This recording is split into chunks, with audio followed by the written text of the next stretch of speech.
સમાચારોની શરૂઆત કરીએ। લોકસભા ચૂંટણીના પડઘમ સાથે જ નેતાઓ હવે બાળપણ બોલવા લાગ્યા છે। કોંગ્રેસ નેતા વિરજી ઠુમ્મરનો બેફામ વાણી વિલાસ સામે આવ્યો છે। ચૂંટણી આવતા જ કોંગ્રેસે ફરી એકવાર અપશબ્દોની ભાષા શરૂ કરી દીધી છે। ભાષણના જોશમાં આવી વડાપ્રધાન પદની ગરિમા પણ ઠુમ્મર ભૂલી ચૂક્યા છે। વડાપ્રધાન માટે લખી ન શકાય તેવા શબ્દનો તેમણે પ્રયોગ કર્યો હતો। સાહેબ, તમે આ રીતે રાજકારણ કરશો તે સવાલ થઈ રહ્યો છે, કારણ કે આ પહેલી વખત નથી થયું। રાજકારણ કરો પણ દેશના પીએમની તો ગરિમા જાળવો।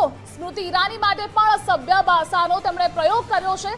નકલીના મુદ્દે બળાપો કાઢવા વિરજી ઠુમ્મર ભાન બોલ્યા છે।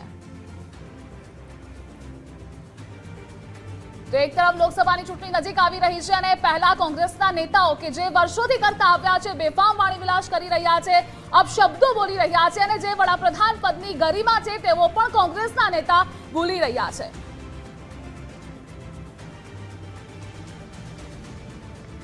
ચૂંટણી આવતા જ કોંગ્રેસે ફરી એકવાર અપશબ્દોની ભાષા શરૂ કરી દીધી છે। ભાષણના જોશમાં વડાપ્રધાન પદની ગરિમા પણ તેઓ ઠુમ્મર છે ભૂલી ચૂક્યા છે। ફરી એકવાર કોંગ્રેસના જ આ નેતા વિરજી ઠુમ્મર કે જેઓ ભાન બોલ્યા છે, વડાપ્રધાન માટે લખી પણ ન શકાય તેવા શબ્દનો તેમણે પ્રયોગ કર્યો અને એટલે જ સવાલો થાય કે શું સાહેબ તમે આ રીતે રાજકારણ કરશો? રાજકારણ કરવા માટે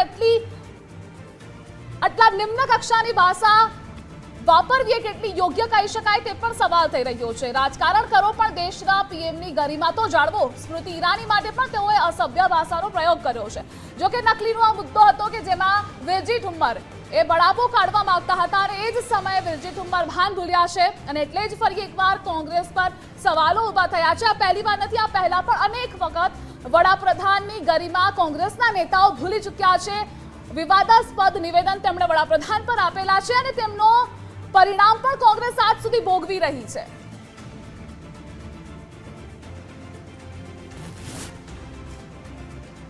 બળાત્કારીઓ છે, બહેનોની ચિંતા કરવામાં જાય છે। બેન, આ ચિંતા તમારી કરતા નથી અને એમાં ઓલી આપણી સ્મૃતિ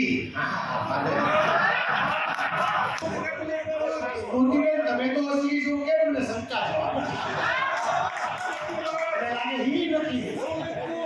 અને દેશનો વડાપ્રધાનનો મોટો અને દેશનો વડાપ્રધાનનો મોટો અને દેશનો વડાપ્રધાનનો મોટો મારી પર પાછો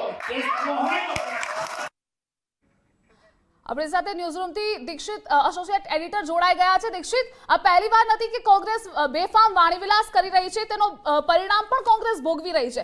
ફરી એકવાર કોંગ્રેસના જ નેતા વિરજી ઠુમ્મર કે જેને વડાપ્રધાનના પદની પણ ગરિમા નથી જાળવી। બિલકુલ ધ્રુવી સાહેબ, પહેલી વખત આ ઘટના નથી। અનેક વખત અગાઉ પણ વિરજી ઠુમ્મર છે તે વિવાદમાં આવી ચૂક્યા છે, પરંતુ લોકસભાની ચૂંટણી માથે છે કોંગ્રેસના એક સ્ટેટમેન્ટ ખુદ કોંગ્રેસને જ નડી શકે છે। 2017ની ચૂંટણીમાં પણ આવું થયું હતું, ત્યારે રાષ્ટ્રીય નેતાએ વાણીવિલાસ કર્યો હતો અને આ વખતે લોકસભાની ચૂંટણીના ગણતરીના મહિનાઓની વાર છે તે પહેલા ગુજરાત કોંગ્રેસના નેતા વિરજી ઠુમ્મરે છે તે વિવાદાસ્પદ નિવેદન છે તે આપ્યું છે। સાવરકુંડલામાં, અમરેલીમાં આજે કાર્યક્રમ હતો। કાર્યક્રમ દરમિયાન વિરજી ઠુમ્મર છે તે પોતાનું ભાન ભૂલી ગયા અને પ્રધાનમંત્રી પદની ગરિમા કે જે શબ્દો આપણે દર્શકોને સંભળાવી નથી શકતા, પરંતુ જે શબ્દો નથી સંભળાવી શકતા તે શબ્દોનું ખુલ્લા મંચ ઉપરથી વિરજી ઠુમ્મર પોતાનો આપો ખોઈ બેઠા હોય તે પ્રમાણે સ્ટેટમેન્ટ છે તે આપી રહ્યા છે। એટલે કહી શકાય કે એક બાજુ લોકસભાની ચૂંટણી નજીક છે અને લોકસભાની ચૂંટણીના સમયે જ આ પ્રમાણેનું નિવેદન આપણી સાથે વિરજી ઠુમ્મર જોડાઈ ગયા છે। વિરજીભાઈ, આપનું સ્વાગત છે અને ખાસ તમે આજે સ્ટેટમેન્ટ આપ્યું છે, સ્ટેટમેન્ટથી વિવાદ અને આ પ્રકારના શબ્દો પ્રધાનમંત્રી માટે કેટલા યોગ્ય? વિરજીભાઈ, કેટલા યોગ્ય છે કેટલા યોગ્ય નથી હું નહીં કહી શકું, કારણ કે શ્રીમતી સોનિયાજી માટે અને જવાહરલાલજી માટે કેટલું બોલાઈ રહ્યું છે ત્યારે આ બાબતો પૂછાતી નથી। અને વડાપ્રધાન આજે એપમાં આપણો રિપોર્ટ આપણી જે એની કરતાં પણ દેવું વધી ગયું છે, ત્યારે આ પ્રશ્નો પૂછવાના અત્યારે જે સંસદ જે રીતે ચાલી રહી છે, દેશના વડાપ્રધાન જે રીતે ભાષણ આપતા હોય વડાપ્રધાન તરીકે, ત્યારે એમના જે ચેનચાળા કરી રહ્યા છે એ ત્યારે આ લોકોને દેખાઈ રહ્યું છે। લોકોને દેખાઈ રહ્યું છે, લોકો જે મારી પાસે ચર્ચા કરી રહ્યા છે એ પ્રમાણે નિવેદન કદાચ ભાષણોમાં થતું હોય। એક ભાજપે જે કર્યું હોય, પરંતુ અત્યારે વાત તમારી છે। ના, ભાજપે તમને લાગે કર્યું છે એટલે અમે ભાજપને તમારા જવાબ દઈએ નેતા છીએ। રાહુલ ગાંધીજી પણ નરેન્દ્ર મોદીજી કહીને બોલે છે, આપ કોંગ્રેસમાં રાહુલ ગાંધીજી પણ મોટા થઈ ગયા છો? હું રાહુલ ગાંધીજી મોટો ન હોઈ શકું, રાહુલ ગાંધીજી મારા નેતા છે, હું મોદીજીથી પણ મોટો ન હોઈ શકું, પણ મને જે લોકશાહીનું ખૂન થઈ રહ્યું છે, 142 સંસદ સભ્યોને સસ્પેન્ડ કરવા માટેની જે કાર્યવાહી થઈ રહી છે, ત્યારે અમારો આ બળતરા બોલતી હોય તો બોલી પણ થઈએ છીએ। અને જે રીતે ચાલે છે દેશમાં ભવાઈ મંડળ જેવું ચાલે છે એના કારણે બોલવું પડે છે, પણ લોકોને વિરજીભાઈ, સમજાવવા માટે બોલવું સારી પડે. ભાષામાં, યોગ્ય ભાષામાં સારી વિરોધ થઈ શકે. ભાષા છે, સંસદમાં પણ સારી વિરોધ- ભાષા છે, સારી ભાષા છે, એમની જે ભાષા છે તમે જોઈ લો શું બોલ્યા છે, એના સંસદ સભ્યો શું બોલ્યા છે, શું એ ભાષા બોલ્યા પણ તમારે તેના ટીવી સંસદ મીડિયાએ દેખાડવી જોઈએ. પરંતુ વિરજીભાઈ, આજની તમારા વાણી વિલાસથી કોંગ્રેસને કેટલો ફટકો પડી શકે છે તમને ખબર છે? બિલકુલ, તો વિરજીભાઈ જવાબ આપવાની બદલે સવાલથી ભાગ્યા છે. ઋત્વિજ પટેલ, નેતા ભાજપ, આપણી સાથે જોડાઈ ગયા છે. ઋત્વિજભાઈ, સ્વાગત છે આપનું ગુજરાત ફર્સ્ટમાં.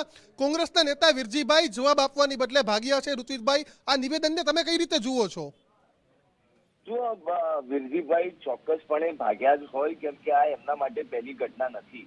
અનેક વખત ભારતીય જનતા પાર્ટીના અમારા દિગ્ગજ નેતા એવા નરેન્દ્રભાઈ મોદી સાહેબ માટે કોંગ્રેસના રાષ્ટ્રીય નેતાઓ હોય કે પ્રાદેશિક નેતાઓ હોય, અનેક વખત તેઓ મોદી સાહેબ માટે આવી પ્રકારની ભાષાનો ઉપયોગ કરી ચૂક્યા છે.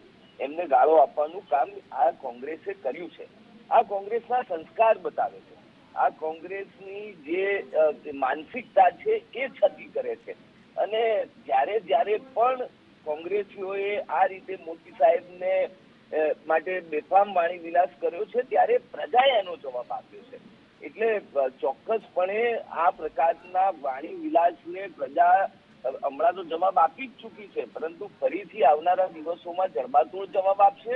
પરંતુ કુલ મળીને આજના વિરજીભાઈના શબ્દો એ કોંગ્રેસના સંસ્કાર વિહીન આચરણને છતું કરે છે અને એમની નિરાશા બતાવે છે. બિલકુલ, તો ઋત્વિજ પટેલ હતા. આભાર ઋત્વિજભાઈ, આપ અમારી સાથે જોડાયા બદલ. પરંતુ જે નેતા પાસેથી અમારે સ્ટેટમેન્ટ રહેવાનું હતું, તેઓએ ધાક પીછોડો કર્યો, જવાબ ના આપ્યો અને ભાગ્યા, સામા આરોપ લગાવ્યા. પરંતુ મેં એ પણ કહ્યું કે રાહુલ ગાંધી પણ નરેન્દ્ર મોદીજી કહે છે અને કોંગ્રેસના નેતાઓના વાણી વિલાસ બિલકુલ યોગ્ય નથી. અમે કોઈનો પક્ષ નથી લેતા, પરંતુ જ્યાં પ્રધાનમંત્રી પદના ગરિમાની વાત છે તે ગરિમા ન જળવાય એ માટે આ સમાચાર છે તે દર્શાવવા પડ્યા. કારણ કે લોકસભાની ચૂંટણી નજીક છે, બેફામ વાણી વિલાસ થવાના છે. લોકસભાની ચૂંટણીની આ શરૂઆત છે તે થઈ રહી છે. કઈ રીતે લોકસભાની ચૂંટણી આ વાણી વિલાસમાં પૂરી થઈ જશે તે નહીં ખબર પડે, પરંતુ ચૂંટણીની શરૂઆત છે તે બેફામ વાણી વિલાસથી છે તે થઈ ચૂકી છે. ધ્રુવિસા. જી દીક્ષિત, તમામ માહિતી બદલ આપનો આભાર. તો લોકસભા ચૂંટણી નજીક આવી રહી છે અને પહેલા દર વખતની જેમ આ વખતે પણ કોંગ્રેસના નેતાઓએ આ શબ્દોનો મારો શરૂ કરી દીધો છે. બેફામ વાણી વિલાસ કરી રહ્યા છે, વિવાદાસ્પદ નિવેદન આપી રહ્યા છે. વડાપ્રધાન પદની ગરિમા પણ તેઓ નથી જાળવતા. આ પહેલી વાર નથી, આ પહેલા પણ ચૂંટણી હતી ત્યારે પણ તેમણે આવી જ રીતે વાણી વિલાસ કર્યો હતો.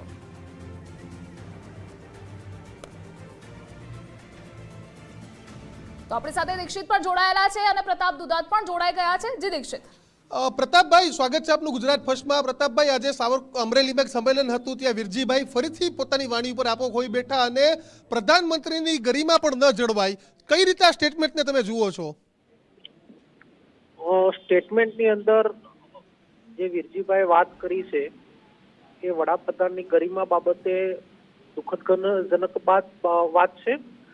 અને એ વાત ઉપર હું કઈ કહેવા નથી માંગતો, પણ ટીવી વાળાને હું વિનંતી કરું છું કે થોડુંક ડુંગળીના ભાવનું, કપાસના ભાવનું એ પણ ચલાવો તો ખેડૂતો માટે ઘણું સારું થઈ શકશે. પરંતુ પ્રતાપભાઈ, તમને લાગે છે કે આ પ્રકારનો વાણી વિલાસ કોંગ્રેસને નુકસાન કરી શકે? કોંગ્રેસને નુકસાન કરી શકે કે ન કરી શકે, જે વડાપ્રધાને વાણી વિલાસ ભૂતકાળમાં પણ કરેલા છે એ વાત ઉપર મારે ટીકા ટિપ્પણી નથી કરવી. વાણી વિલાસ તો અમારા સોનિયા ગાંધી બારામાં વડાપ્રધાને પણ એક સમયે કરેલા છે. ઇટાલિયન કયા શબ્દો બોલ્યા છે વડાપ્રધાન ખુદ પણ બોલેલા છે. મારું કદ એ બારામાં ઘણું બધું નાનું છે, એટલે વડાપ્રધાનના બાબતે હું કઈ કહેવા માંગતો નથી. મેં વાત જે કરી છે એની દુઃખદ બાબત ગણી શકું, પણ વિરજીભાઈને જે આવેશ આવ્યો છે એ ખેડૂતોના નહીં મળતા ભાવની પીડામાં એ બોલ્યા છે, ખેડૂતની વેદનામાં એ બોલાયું છે.